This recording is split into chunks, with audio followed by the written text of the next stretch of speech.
All right, it's jokey joke time here on Red Corner, Blue Corner. We've got jokes from ChatGPT. Y'all know the AI, and we had our producer Dennis get these jokes about one another. So Jake, I'm going to let you have the floor first here on this one. Yeah, so I actually really liked this joke, and I thought that this is a good sign for ChatGPT because I thought they were playing off the Lou Holtz soft comments earlier in the year. Why did Ohio State Buckeyes apply for the job at the bakery? Because they wanted to be well-rounded pastries, just like their football team. I really don't get it. You don't get it? Like a pastry's soft and fluffy, like a croissant is soft. It's not really striking me, honestly. Like, that's the crazy part about it. For a robot, I think that's a pretty solid. I think it's a well-rounded joke. You know, would you ever want to be called a pastry? No, I absolutely would not. Would you like to hear the one about you? Yeah, I'd like to. I think it's pretty good. Let's see what they say. Why did Jake Butt start a fitness program? Because he knew how to keep things in shape, just like his tight end position. Okay. The tight end joke. I get it. Yeah, tight end.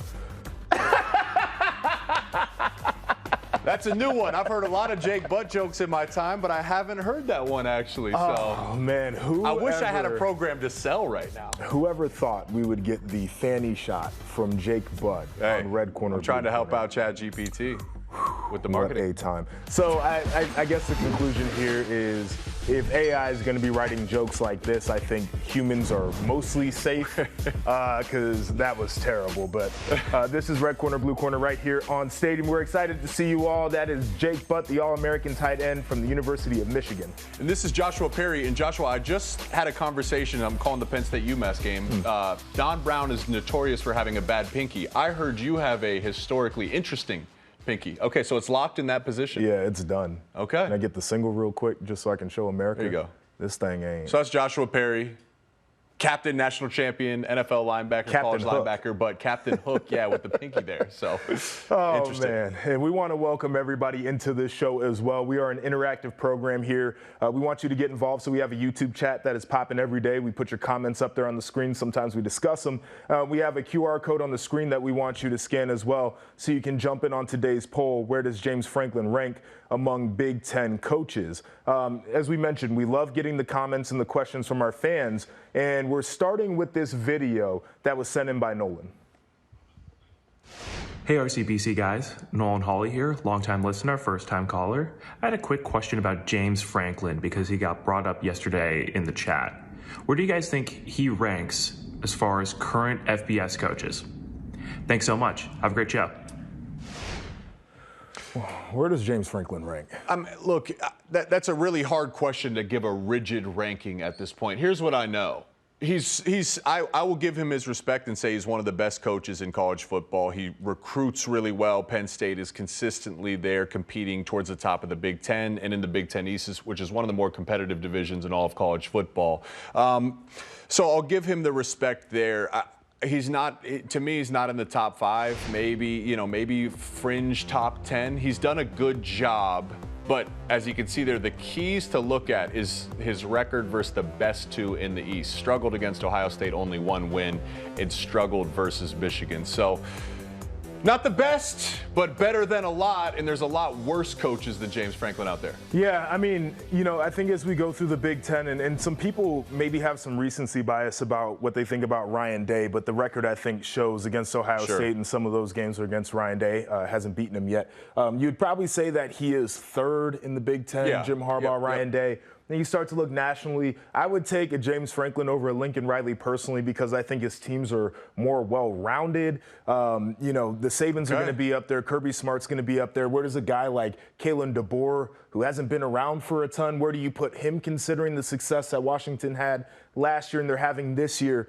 I think you lean into James Franklin's track record maybe when you have that discussion, particularly what he did at Vanderbilt too. Like, that was a big deal. So top 10 coach in the sport, probably. Yeah, I think we fall right in line. I would challenge him, how you can get to the next level is having a big marquee win, a playoff win, competing for. They got the team to do it this year. Yeah, I mean, they could get 2 of them in conference this year, and then you never know what happens after that. And I think that's what most people are expecting, that they'll really be able to compete with Ohio State in Michigan. Now, one thing James Franklin has done while at Penn State is schedule aggressively. In recent years, they've taken on multiple Power 5 teams, and this year they have one of the top strengths of schedule in the country. But this week, James Franklin took time to call out another Big Ten school for their scheduling.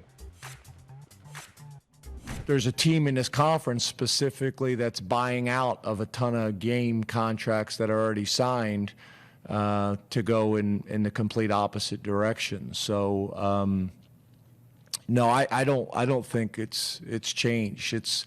I would say you could even make the argument it's magnified, and that's why people are changing their schedules because you look at who people are going to have to play just in our conference. It's going to be even more challenging than it's ever been. That was a direct shot at your alma mater. Yeah. So how do you respond to that? Look, I mean, we can call Michigan's schedule this year extremely favorable. You could probably, if you hate Michigan, you could call it patty cake, right? I mean, they haven't been challenged. I think that's fair. But we talk about recency bias too, right? Michigan historically has played like a Notre Dame every year. Sure. You go back a few years and they play Washington. That wasn't Michigan's fault that wasn't Washington's year either. That's still a big brand. We see what they're capable of this year. But really the overlying theme here, the theme that goes above all of this, Penn State and Michigan face each other every single year. Right. So that's, if you're going to, that's the game I'm looking at. Like outside of that, it doesn't matter what you say for their out of conference. You have a chance every single year as James Franklin and Penn State to prove your point on the field. And they have not done that. Yeah, I mean, my response to James Franklin on this is I think we have to add context to when and why some of these contracts were bought out. We remember the COVID year. That was difficult on a lot of athletic departments. And coming out of that year, and this is before Michigan knew that they could set up a soft schedule and run the table and make it to the college football playoff because they had not done it. This was before Michigan said we could set it up so we can have a nice little ramp-up period to win a Big Ten championship game because they had not done it yet, right? They're trying to recoup losses so they could get some more home games back, if we're being completely honest about this. And I don't think any athletic director would be at fault for doing this. It's in the best interest of their university and their athletes and their coaches. So as much as I would hate to come on a program and defend Michigan, I think that there is a sensible financial reason why something like this could happen. And regardless, they're still really good. They could have scheduled anybody this year just about, and it feels like it would have been a dub for them anyway. Yeah, I mean, what was Penn State's big? You play Auburn last year. They weren't good. They weren't good. Right. It's a big game in the moment. The right. context says maybe not as challenging as you thought, James Franklin. So, Joshua, as we pivot here.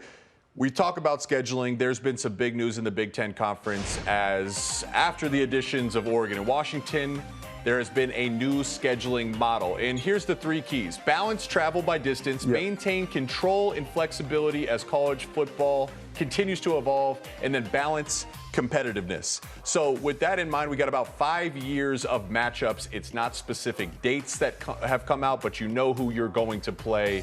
Just general thoughts here, Joshua, on the Big Ten scheduling model going forward. I mean, travel is going to be an issue, and I know the schools on the West Coast would say it's not very balanced. Like, sorry, guys, that's the cost of doing business. You wanted to get into the Big Ten, you're going to have to travel a little bit more. I think they did as good of a job as they could trying to make that favorable to where, you know, if you're Southern Cal, you're not going to have to fly out to Maryland. You're not going to fly out to Rutgers, all those kinds of things.